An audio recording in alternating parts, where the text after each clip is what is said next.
Hi guys, my name is Joe, and I have a 2021 or 2020 Ford Ranger Lariat with the impact or whatever they call it. So you don't run into people that pretty much is coming up along the side. Now, I looked at this the other day, and I noticed on the bottom I had water in my tail light about up to there, just in there sloshing around. There was all kind of condensation. And after looking further, I saw up top there was a crack where probably someone or something hit the top left corner of the tail light. So, what I did is I looked online, and these tail light assemblies cost anywhere from $500 to $750 if you buy a new one.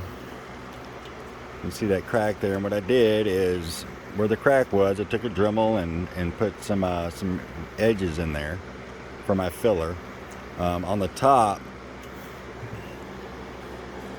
I got some JB Weld, clear weld for plastic.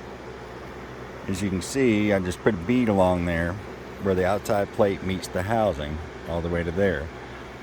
And I know it went through because if you look, there's a little bit of different coloration on the top, but that's okay. It's better than buying a $700 tail light. Now, the back of this, it's really easy to get out of your truck. There's only 2 screws in the tailgate. They're 8mm screws.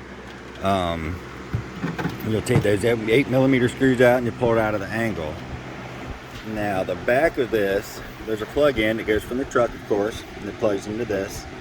And this is in there turned in. So you want to take a pair of channel locks or something and gently turn that open, and it will open. I guess you don't really replace the tail lights in this. I guess they're LED because this is a sealed unit. I did take these screws out. There's like 6 of them around the exterior of the light, but that did nothing. So don't waste your time taking out these screws because you're not going to be able to take the lens off or anything else like that. Now, since this is the only hole, and that little vent hole right there, and this thing is filled with water, you pretty much don't have a choice but take a drill the very bottom of the tail light and drill a little hole. That little hole, I was able to get all the water out of my tail light. And then what I did in my shop, I have a squirrel cage fan that blows a lot of air. So I shook out as much water as I could, and after that I set this in front of my squirrel cage fan overnight with this open, and the thing blows a lot of air. And the next morning I woke up and voila, all the condensation was gone and there's no more water. So what I'm going to do to finish this, I'm going to take my JB Weld, put it inside these cracks, and I'm also going to fill the hole that I made on the bottom. Alright, and what I'm going to do is, in case you're wondering, this is the JB Weld that I used. It's clear weld for plastics. What I'm going to do with that hole on the bottom is,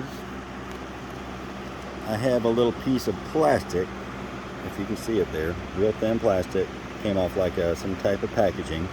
I'm going to put JB Weld on this. I'm going to cut it and put the weld on top, JB Weld on top of it, and I'm going to press it up against the bottom of my tail light where I made that hole. So let me get off here and go ahead and take care of that real quick, and I'll come back and show you the finished product. Okay folks, so what I did, I took a little bit of JB Weld and mixed it on top of some cardboard there, and put it inside the cracks where I earlier took a Dremel tool and hollowed it out a little bit to give the JB Weld something to stick to. It may not be the prettiest thing in the world, but hey, it's still cheaper than a $700 tail light. And what I've done on the bottom is I took a little piece of plastic that I cut. That's where my hole was, right there. And I took that plastic and I dipped it in JB Weld and stuck it over the hole. I mean, the whole reason that you want to seal this is to keep moisture out. And it looks like it's got quite a bit in there, and it's all the way around the hole on the inside of the plastic, so it should seal it really well. So what I'm going to do, I'm going to let this sit for about an hour, and I'll go install it back in the truck and show you the finished product. Thank you. Oh, here you go, folks. This is the finished install back on the truck. Like I said, Whenever I first noticed it, it had water about up to there. And I did what I showed you earlier in the video. And it didn't come out too bad. You know, you can see it whenever you're close up. But not too bad at all. Now whenever you take the tail light out, all you got to do is there's two 8mm bolts. There's one there and there's one down there. And just take it out and do what you got to do and put it back in. If you like this video I showed you and got any use out of it, please like and subscribe. Thanks for watching at the Salty Sarge.